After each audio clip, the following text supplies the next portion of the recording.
देश के जिन भी राज्यों में भारतीय जनता पार्टी की सरकारें चल रही हैं, वे भारतीय संविधान की उसकी सही मानवतावादी मंशा के मुताबिक चलने की बजाय ज़्यादातर आरएसएस के संकीर्ण एजेंडे पर ही चल रही हैं। यह आम चर्चा है, जिस कारण समाज व देश में तथा आर्थिक क्षेत्र में भी हर तरफ बेचैनी, अराजकता, हिंसा, तनाव एवं अफरा तफरी का ही वातावरण व्याप्त है, जो अति दुखद व स्पष्ट तौर पर यह जनहित के विरुद्ध भी है। ऐसे में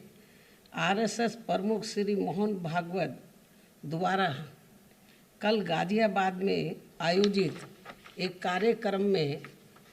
भारत में सभी धर्मों के लोगों का डीएनए एक होने व भीड़, हिंसा, हिंदुत्व के खिलाफ आदि होने की जो बात कही गई है, वह किसी के भी गले के नीचे से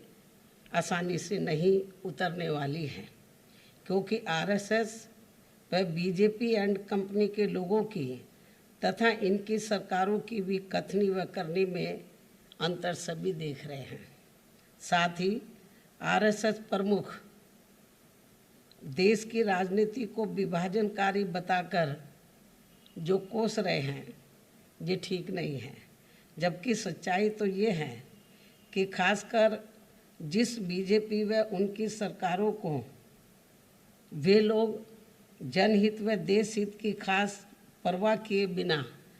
आंख बंद करके समर्थन देते चले आ रहे हैं, उसी का परिणाम है कि यहाँ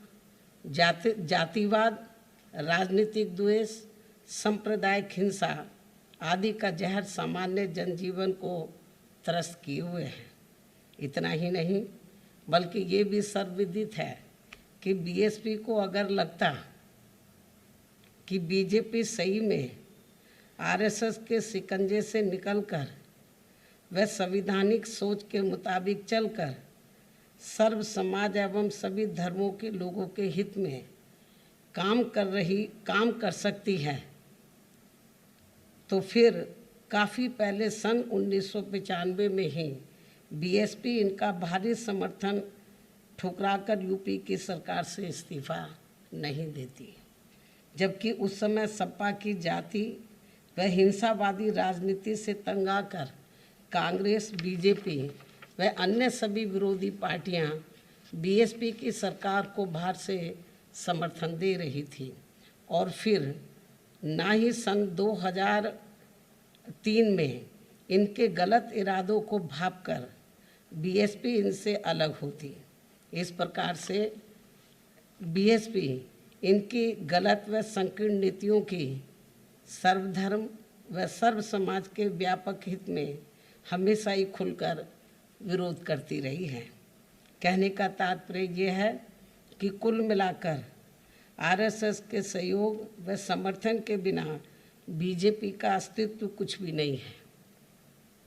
फिर भी आरएसएस अपनी कही गई बातों को बीजेपी व इनकी सरकारों से लागू क्यों नहीं करवा पा रही है, जो इन्होंने कल बातें कही हैं। यहाँ ये भी गंभीरता से सोचने की बात है। इसलिए इससे ये स्पष्ट होता है कि आरएसएस की कथनी व करनी में काफ़ी ज़मीन आसमान का अंतर है। खासकर जातिवाद, सांप्रदायिक व धार्मिकता आदि के मामले में ये लोग जो कहते हैं, करते ठीक उसका उल्टा है,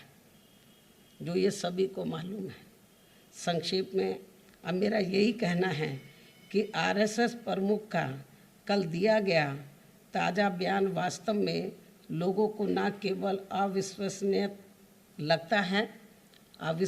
लगता है, बल्कि मुंह में राम बगल में छुरी ही ज़्यादा लगता है। ऐसे में स्वाभाविक तौर पर जब तक आरएसएस, बीजेपी एंड कंपनी व इनकी सरकारों की संकीर्ण सोच व कार्यशैली आदि में सही सर्व समाज हितैषी संवैधानिक परिवर्तन नहीं आएगा तो तब तक इनकी बातों पर खासकर मुस्लिम समाज द्वारा विश्वास करना बहुत मुश्किल लगता है। इसके अलावा यहाँ मैं धर्म परिवर्तन के मुद्दे को भी लेकर ये कहना चाहूँगी कि देश में डरा धमका के व लालच आदि देकर किसी का भी जबरन धर्म परिवर्तन कराना ये पूरे तौर से अवैध है, ठीक नहीं है तथा ऐसे मामलों की सही जांच करा के इसके दोषियों के विरुद्ध सख्त कार्रवाई होनी चाहिए। इसके अलावा यदि इसके पीछे कोई भी देश विरोधी साजिश है तो फिर ऐसे लोगों के विरुद्ध तो काफ़ी सख्त कानूनी शिकंजा कसना चाहिए, लेकिन एक सोची समझी रणनीति व साजिश के तहत इसकी आड़ में इसे जबरन हिंदू मुस्लिम मुद्दा बनाना तथा पूरे मुस्लिम समाज को शक की नज़रों से देखना ये कतई भी उचित नहीं है और बीएसपी फिर इसका डटकर विरोध भी करेगी, क्योंकि इससे दोनों धर्मों के लोगों में आपसी नफरत पैदा होगा जो ये देश हित में ठीक नहीं है।